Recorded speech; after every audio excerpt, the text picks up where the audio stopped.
Aking mga kaibigan, alam na ninyo ang tanan,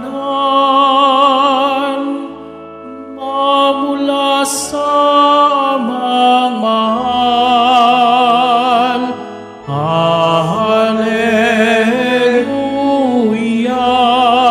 Hallelujah, Hallelujah, Hallelujah.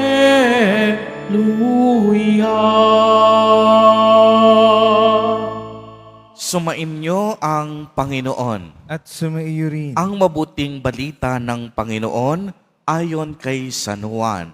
Papuri sa iyo, Panginoon.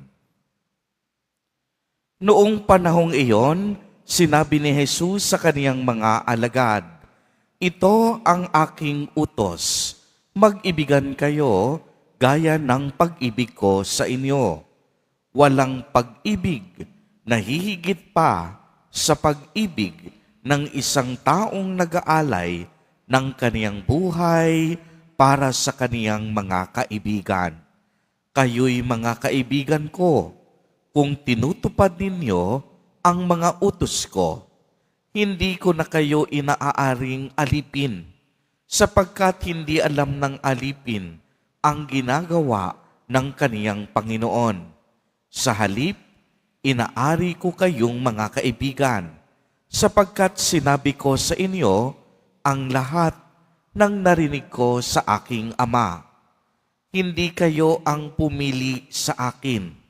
Ako ang pumili at humirang sa inyo upang kayo'y humayo at mamunga at manatili ang inyong bunga. Sa gayon, ang anumang hingin ninyo sa Ama sa aking pangalan ay ipagkakaloob sa inyo. Ito ang iniuutos ko sa inyo. Mag-ibigan kayo." Ang mabuting balita ng Panginoon. Pinupuri ka namin, Panginoong Hesukristo. Magsiupo muna ang lahat. Magandang umaga po sa inyong lahat, mga kapatid kay Kristo. Sa lahat po ng ating mga taga-subaybay sa iba't ibang online platforms at sa lahat ng ating mga kadiboto sa iba't ibang panig ng Pilipinas at maging sa buong mundo kung saan tayo ay naaabot ngayon ng ating live streaming. Mapayapang umaga din po sa inyong lahat. Purihin at dakilain natin ang ating Panginoon, ang mahal na poong Jesus Nazareno. Mga kapatid kay Kristo at mga kadiboto, malugod po namin kayong tinatanggap sa Basilica Minor at Pambansang Dambana ni Jesus Nazareno. Kagabi po, habang ako ay naka-online, may nabasa akong 3 nakakatuwang mga hugot lines. At ito ang mga sinasabi dito. Una, ang gusto kong mga kaibigan, yung mga malariksona. Kasi alam kong they won't let me down. Ikalawa, isa sa pinakamasarap daw na pakiramdam sa mundo ay yung maalala ka ng kaibigan mo, kahit na wala siyang kailangan sa iyo. At ikatlo, ang tunay na kaibigan, hindi ka sisiraan kapag nag-aaway kayo. Hindi niya i-chismis ang mga kahinaan mo. Kaya nga kayo tinawag na magkaibigan para magdamayan, hindi para magplastikan.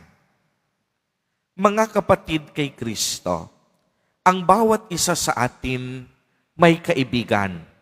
Yung iba sa inyo may itinuturing pang best friend. o matalik na kaibigan. At alam po ninyo, marahil nakaranas na rin tayo ng iba't ibang klase o uri ng kaibigan. May mga kaibigang panandalian lamang, hindi nagtatagal. Yung ibang kaibigan, lulubog, lilitaw. May mga kaibigang kilala ka lang kung may kailangan sila. May kaibigan namang gagamitin ka lang. At may mga kaibigan ding tunay namang maaasahan mo sa hirap at ginhawa. May mga kaibigan din na talagang pang matagalan.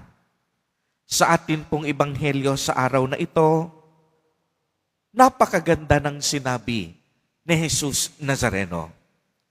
Hindi ko na kayo inaring mga alipin, sapagkat hindi alam ng alipin ang ginagawa ng kaniyang Panginoon.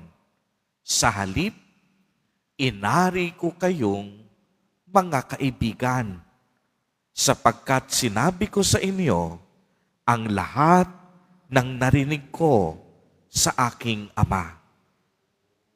Napakaliwanag po ang turing ni Jesus Nazareno sa bawat isa sa atin ay isang matalik na kaibigan at hindi isang alipin. Sabi nga sa lyrics ng isang kanta, mula ngayon, kayo'y aking kaibigan. Hinango sa dilim at kababaan. Ang kaibigan, mag-aalay ng sarili niyang buhay. Walang hihigit sa yaring pag-aalay. Kung paanong mahal ako ng aking Ama, sa inyo'y aking ipinadarama. Sa pag-ibig ko, kayo sana ay manahan at bilin ko sa inyo ay magmahalan. Kaya akmang-akma ang mga sinasabi ng hugot lines na ibinahagi ko sa inyo kanina. Ang tunay na kaibigan, hindi kasi siraan kapag nag-away kayo. Hindi i-chismis ang kahinaan mo. Kaya nga tinawag na kaibigan upang magdamayan, magtulungan, tanggapin ang kahinaan ng isa't isa at ang bilin ni Jesus, magmahalan. Mga kapatid kay Kristo, ito po ang tunay na batayan ng pagkakaibigan. Simple lang po, pagmamahal. At ito ang ipinakita, ang ipinadama, ang ipinaranas sa atin ni Jesus Nazareno. At ito rin ang habilin niya sa atin sa araw na ito. Isang pagmamahal na humantong hanggang kamatayan sa krus. Isang tunay na kaibigan na hindi iniisip ang kaniyang sarili. Isang kaibigan na sinalo ang kabayaran ng ating kasalanan. Isang kaibigan na hindi nagpabaya. Isang kaibigan na inintindi ang ating kahinaan.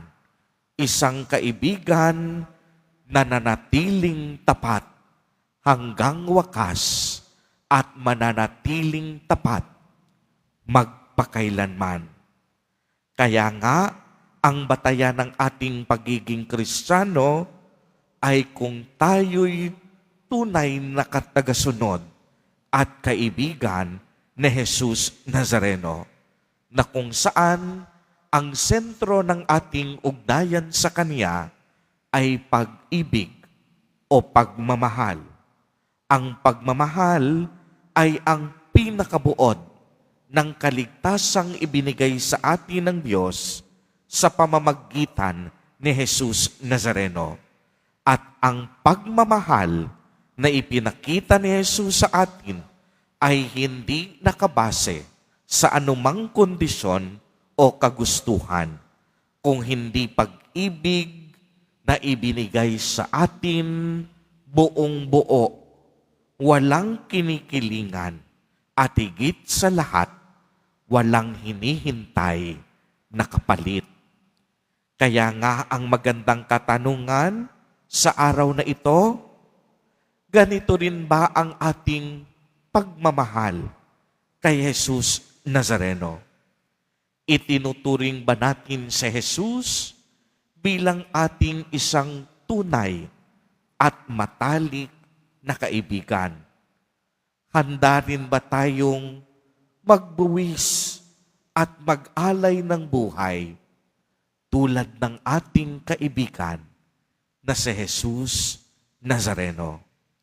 Mga kapatid, lagi nating tatandaan, hindi tayo itinuring na alipin. Itinuring tayong kaibigan ni Jesus Nazareno.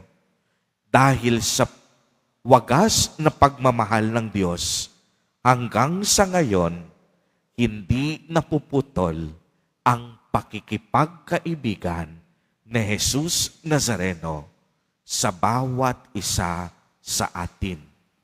At ang pagkakaibigang kaloob sa atin ay hindi panandalian. Hindi weather lang. Hindi dahil may kailangan. Ito ay pagkakaibigan na panghabang buhay o pangmatagalan. Naway, sa araw na ito, tanggapin natin ang pagkakaibigang kaloob ng Diyos at naway, mamuhay din tayo sa isang pagkakaibigang nakasentro sa pagmamalasakit at pagmamahal. Amen. Amen. Purihin at dakilain natin ang ating Panginoon, ang mahal na poong Jesus Nazareno.